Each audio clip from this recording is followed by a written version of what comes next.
Hello and welcome to Community Service Spotlight. Today we have a very honored and decorated veteran that's going to share some information with us. So stay tuned, we'll be right back.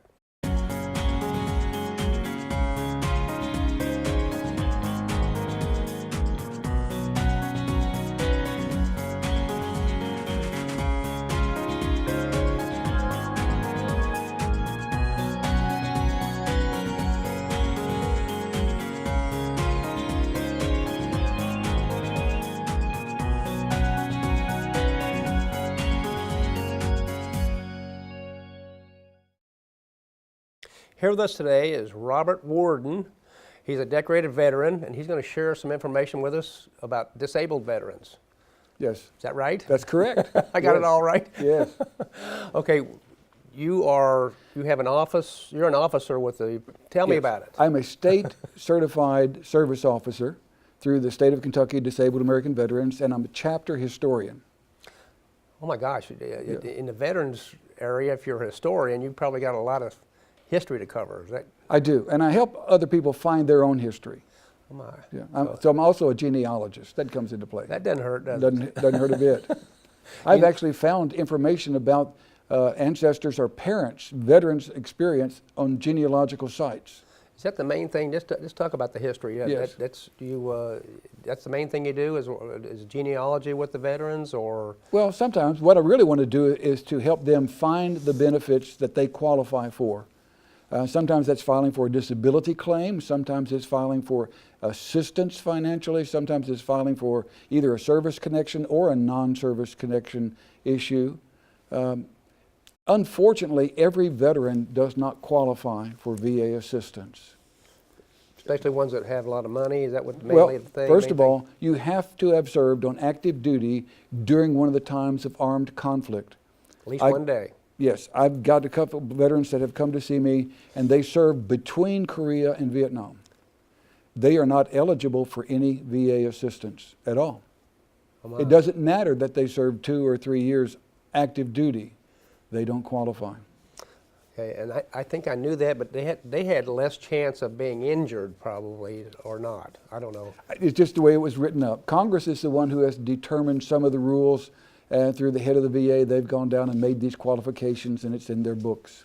Well, what are some of the benefits that veterans can look forward to maybe getting? Well, we always talk about a housing loan, the VA loan, and I help them get a certificate of eligibility. We file for that. They take that to the bank, and that helps them get a loan, to get a VA loan to buy a house. We talk about the GI Bill. There's actually 4 different versions of the GI Bill, which, depending on when they served, as to what they can do. Some of them you can pass on to a child, some of them you cannot. Really? Some of them have a time frame, and some of them do not. Some are dependent on how much they actually participated financially themselves, such as making a contribution to a 401k. Sorry about that. That's all right. And I'm an athlete. Yes. So we say GI Bill. What exactly is involved with GI Bill? A GI Bill basically is the government assisting a veteran to getting an education. The education part. Mm-hmm.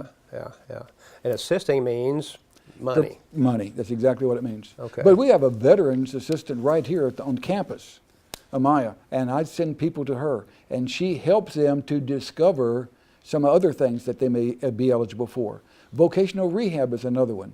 If I get a veteran that's 30% service-connected disabled, then he qualifies for vocational rehab. And that's over and above the educational GI Bill grant. And you say here, you mean WKCTC? Well, I'm actually talking, yes, that's who I'm talking about. Okay.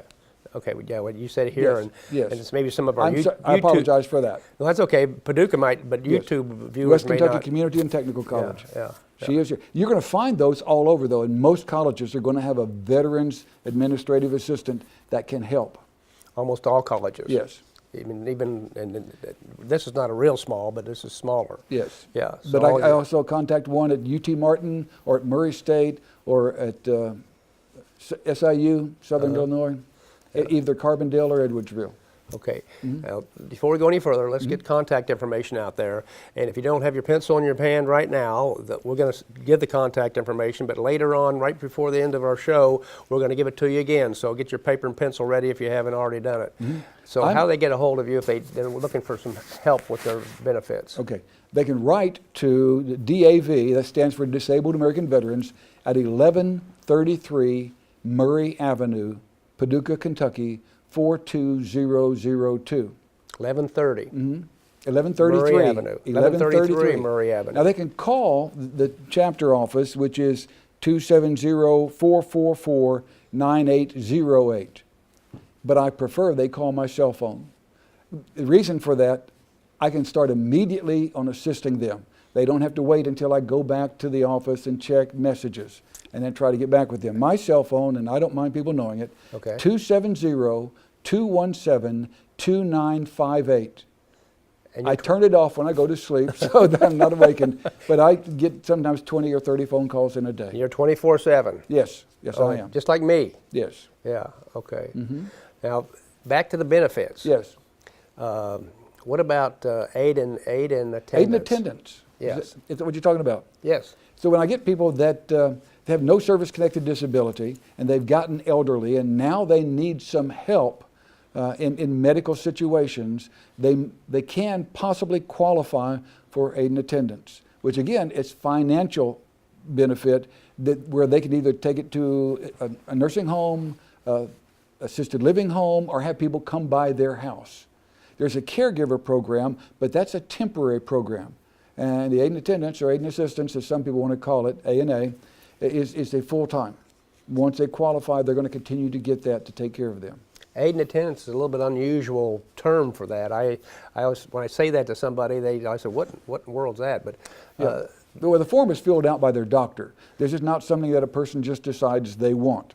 It's filled out by a medical doctor describing their condition to an extent that then requires that somebody has to be with them not around the clock, but throughout the day to provide either medications or food or bathing, or sometimes they're housebound and they cannot get out. yes, and that's one that I don't want to talk about what I do, but I help with veterans on those terms. I deal with the nursing homes and the assisted Yes. livings and the Yes. retirement homes, and many of that generation that's in those places were in either Korea or World War II. Not so many World War II anymore, but Korea, Vietnam. Well, there's a syndrome that I call soldier syndrome. And the generation you're talking about did not want to declare themselves to be disabled.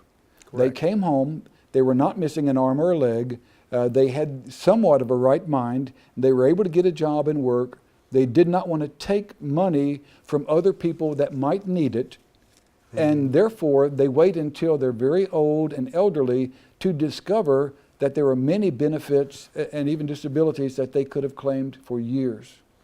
When I look at it, I'm not just looking at the veteran, but I'm looking at the entire family, and especially the wife. I right now, on a monthly basis, I might deal with up to 12 widows. Yeah. And sometimes we were able to get a claim in on her husband, her spouse, prior to his death. Sometimes not. There are some conditions, though. Let's go to Vietnam. In Vietnam, there are certain conditions that are presumptive by being exposed to Agent Orange. So if you had one boot on the ground for one day, you were exposed to Agent Orange. And if you come down with one of those conditions, it's presumed that's where you got it. It doesn't matter what else you were exposed to. It was presumed that you got it in Vietnam. So if a veteran did not file even for that, but dies from one of those and was in Vietnam, find it on his DD-214, his discharge papers, I can still take care of his widow. Okay, Agent Orange. What are the symptoms, or what are the diseases or whatever that would come out of it? I can't name all of them, but one, prostate cancer. There are several cancers that come into play. Ischemic heart disease, which basically means a blockage of the arteries, but it affects the blood flow. You've got Parkinson's disease. Parkinson's a big one. Yes. And several skin cancers that are also, you have diabetes type 2. And I have to work with veterans. You can have diabetes and still not qualify. What they're looking for there, what the VA has required, is diabetes type 2, which is insulin injection. So the VA is very regimented, just like the military is very regimented. It's black or it's white, or it is or it isn't. And you have to meet, through their vocabulary, the qualifications. Yeah, well, it used to be a lot worse than it is now. but it used to take a long time. Once you got the doctor to do the forms, Yes. and you sent it off and you got it sent to the right in the right direction, many times it would take a long time, but I think it's a lot quicker now than it used to be. In some of those, it is very quick. But again, you have to provide the documentation of proof. Those that are Vietnam or even Gulf War that have certain presumptives, all they need is that medical diagnosis and DD-214 that shows that they were there. We can send it in, and it doesn't take much time at all. Okay. And you help them with the paperwork? 'Cause Yes, the I do. paperwork sometimes is confusing for a person, maybe you have a little dementia or something. Well, the government would really like people to get on e-benefits. That's ebenefits.va.gov, file their own claim. But like you said, I've got a whole generation of people that don't even have a computer. So I do a compromise. They come to my office, 1133 Murray Avenue on Wednesdays. I'm there from 6 a.m. till 3 p.m. Wednesdays. Don't forget that, Wednesdays, yes. I wish I could be there more, but I've got other things in my life demanding time. But I help them with the paperwork. I do it on the computer, or I print it out, I get signatures. I fax it then to my regional DAV office where the National Service Officers are in Louisville. Then I give the original copy to the veteran. The veteran should be able to walk out of my office with all the paperwork that we just filed. Great. He knows what he's done. If anybody said, for instance, did you turn in a Form 2122? He just go, yes, I did. Okay, that's great. And I know that at least the aid and attendance, I do seminars on estate planning. Yes. And when I bring up the VA benefits, or the attorney that's working with me a lot of times brings up the VA benefits, you see the people in the crowd, many of them don't have any idea what we're talking about. Right. Well, and it's veterans are familiar with the fact that when they got out of the military, they received a 45-minute lecture in a 5-minute window. The person giving the lecture just wanted them to sign the document. I was there, and all a veteran wants to do is to sign the document and get out. Don't realize the impact it's going to have on the rest of our lives. Yes. Now, if a Vietnam veteran or any war veteran dies and the spouse survives them, that spouse is entitled to a lot of those benefits too, aren't they, or not? It depends. Okay. DIC, we're going to call that death and indemnity compensation for surviving spouses. If the veteran either died in the military or was 100% service-connected disabled or died from a service-connected disability, then I can guarantee that spouse nice income for the rest of her life. If the veteran did not, then she does not get that assistance. Okay. We get basic sum from Social Security, and we still get the plaque, we still get the flag, and you'll get a little bit of assistance on cost for burial. Okay, that narrows it down quite a bit. It does.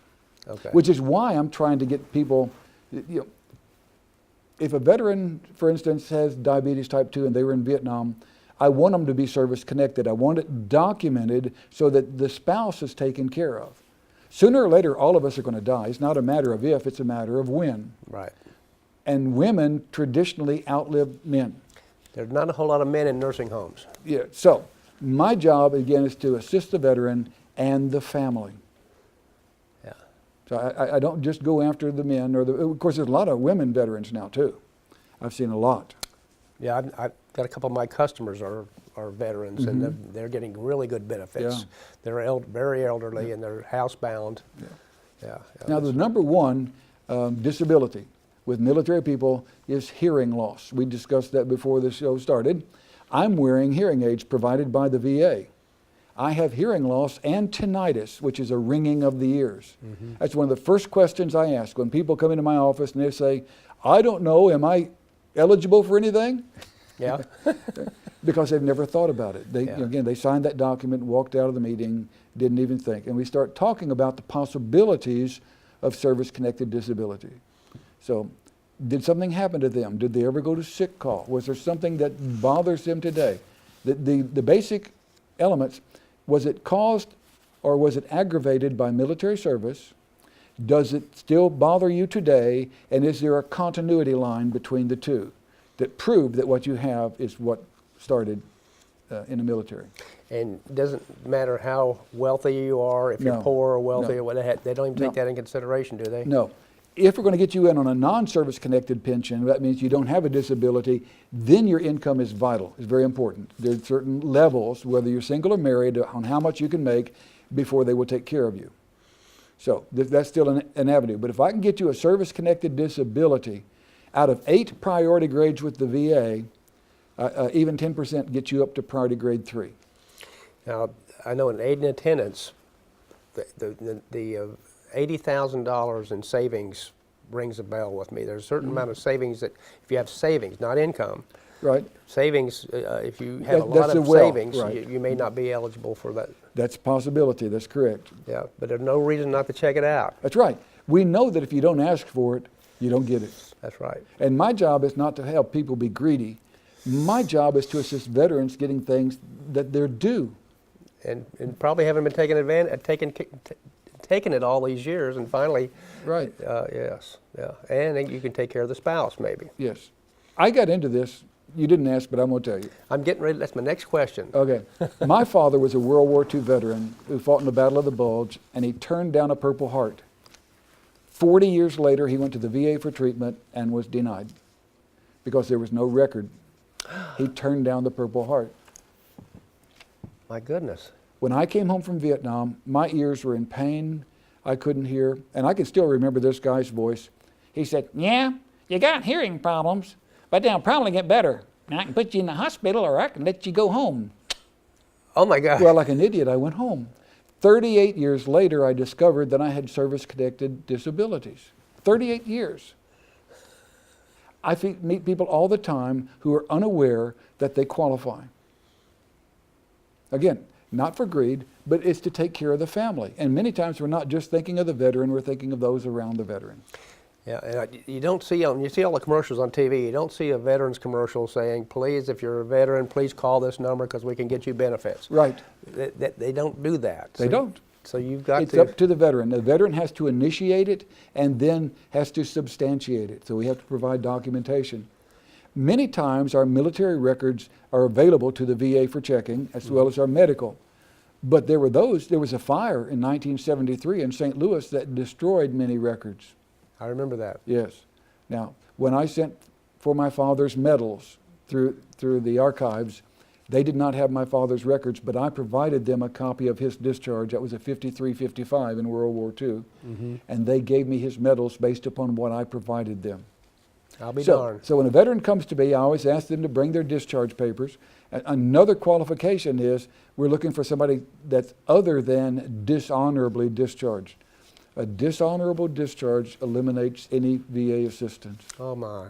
So there's also documents, though, to upgrade. So let's say a veteran got out with a less than honorable, but not dishonorable. We could file the paperwork and get that elevated to a general discharge under honorable conditions, which brings him into many more benefits. Because people in the military do stupid things. People in civilian life do stupid things. And we live to regret that.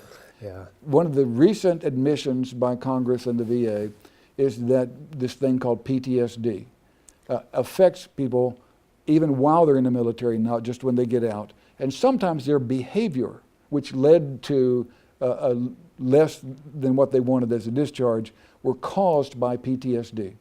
So if we can go back and show relevance there, that was the reason for the behavior, then we can assist that veteran.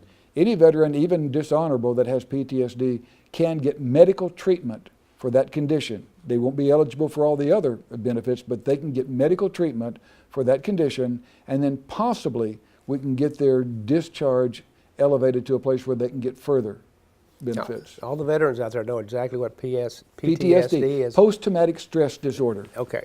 Now, as the VA rates that, one is a medical terminology and the other one is a disability terminology.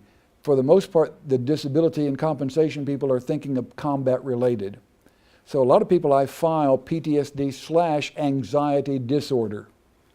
And that means things that upset their equilibrium or their emotional state that are not directly related to the enemy in combat. There are things that happen in the military sexual trauma, for one thing, MST. Or we have people that we are exposed to, our buddies, our comrades. For instance, I was on a bunker in Vietnam with a rusty M14 and no ammunition because my unit wasn't given weapons, with 2 potheads with loaded M16s who were paranoid and talking about me. And that created some anxiety. I'll bet. Yeah. And there were a couple other things that happened. Well, that wouldn't qualify for PTSD because it's not hostile enemy contact. My job then as service officer is to understand how the VA operates, what their rules and regulations are, so then I can better assist the veterans in obtaining their rightful benefits. Yes. And the word fracking came into my mind there when you were talking about that, because a lot of stuff goes on during war. You think sometimes bad things happen in war? Well, a lot of bad things happen in war. Yes, they do. Yes, they do. Yeah. Yeah. Now, I'm fortunate, being a member of the Disabled American Veterans, I get an annual recertification at the state convention. Every year in June, I go up and there's a 2-day class where I'm given another book, which I love to read it, find out what's new, what's hot, what's not, what's working, what's changed, because the VA it's a bureaucracy. It changes every year. It changes every year, and sometimes daily. Their forms, to submit, you have to have an updated form. So if this particular form is replaced tomorrow with this form, then I better use tomorrow's form or they'll send it back to me. Yeah. Well, it's good to have somebody like you because I didn't know you existed. And me and an attorney, we've been doing this, the VA benefits for some of my customers for a long time. Not a bunch of them, but some. And it's taken a long time, and then you have to get the forms. And there were some groups out there that if you got a hold of them, they'd help you. But I was suspicious of some of them. You know what I mean? Don't pay for help. That's what I'm saying. Yeah, don't pay for help because for it's available free. $1,000, we'll help you get the forms filled out. Yes. Go to a legitimate VSO, Veteran Service Organization, such as a DAV or VFW or Vietnam Veterans of America or American Legion. Wherever you live, go to one nearby that's got a service officer and get it done for free. If you got that, if they say you got to pay this to get it done, he's saying you don't have to pay that to get it done. Do not. Yeah. Because in just a minute here, we're going to give your information again. Yes. And hopefully, in a few weeks, you're going to start getting hundreds of calls. I look forward to it. Okay. What about you? What's your history? Okay. I got out of high school. I wasn't ready for college. I enlisted. I wanted to fly a helicopter, and I already soloed at Fort Walters on an OH-13. That's the one you see on MASH with the erector set tail. But one day, raining, I jumped up, split my head open, had 13 stitches and dizziness. It eliminated me from the flight program, knocked my enlistment from 4 years to 2 years. They sent me back to lovely Fort Polk, Louisiana, again, to clerk school, sent me to Vietnam, and assigned me with a postal unit. So my official title was Assistant Postal Clerk. We had 105s going off constantly, round the clock, over our billets. We had mortar fire and sniper fire. But I was not in the jungle. I wasn't walking in the boonies. I didn't have to face the Viet Cong. Well, that was on a regular basis. Blessing. Yeah. Yes, it was. Yeah, I just was talking to one of my best friends. The ladies went to the symphony, and the guys came over to my house, and we're sitting around watching basketball. Believe it or not, and one of them was a Vietnam veteran that had some terrible bad experiences, and he shared it with us for the first time ever. He didn't tell us everything because he said he wouldn't. Right. But he talked about there's a lot of bad things happened over there. Yep. He said when he left boot camp, they got all of them together. They had 350 in his group, and the guy told them, "Okay, 50% of you guys will not be alive next year." That's what that's the last thing he said before they shipped him off. Yeah. That was really hard. Yeah. He had a lot of close friends that died. He told us a couple of bad stories of stuff that shouldn't have happened over there, but yeah, that was and I don't know how anybody would come out of there and not be really affected badly. And some more than others, but it depends. Like I said, I deal with people that have PTSD from combat, from enemy fire, and I deal with people like myself that have anxiety disorder that were caused by many other things. As you said, bad things happen. It was a way of life. It was part of it. And anybody could crack at any time for any reason. Yeah. Yeah. And if you are around them, you're going to experience part of that. Yeah. Yeah. War is bad no matter what. There's no such thing as a good war. Right. There's no such thing as anything comes out again. There's no winners in a war. That's correct. I don't know how you agree or not. I agree. Now, the DAV, you didn't ask, but we got started after World War I. My grandfather was an MP in World War I. Huh. So we have a military experience. But Congress had promised these benefits to the veterans, and when the veterans came back from World War I in 1918, they brought the flu with them, unfortunately, which killed many. But when the veterans applied and tried to get the benefits, the government didn't have the money. So the veterans actually marched on Washington, D.C. The president at the time arrested them, put them in a camp. Oh, they were my. arrested by the National Guard. So that's where the DAV then started meeting about how do we help these veterans get the benefits that are due them. And we became not just a lobbying force, but local groups, state, we were divided by nationally, regionally, state, and then, like I said, chapter, and I'm in the city of Paducah, Kentucky. There's others all around in different places, but we then help the veterans understand the system and apply for those benefits that were promised. Now, real quickly, where did you get your local VA here? Okay. And I'm 1133 Murray Avenue, Paducah, Kentucky, 42002. okay. And please take advantage of this. Yes, come see me. I'm there on Wednesdays, 6 a.m. till 3 p.m. And if you can't come on a Wednesday, you call my cell phone. We'll work something out, I promise you. My cell phone, 270-217-2958. Write that down. Say it once more. 270-217-2958. Okay, and one more question. Sure. You have local and community, and then you have state, and you have national. Yes. That's The what- national office, fortunately, is in Cold Spring, Kentucky.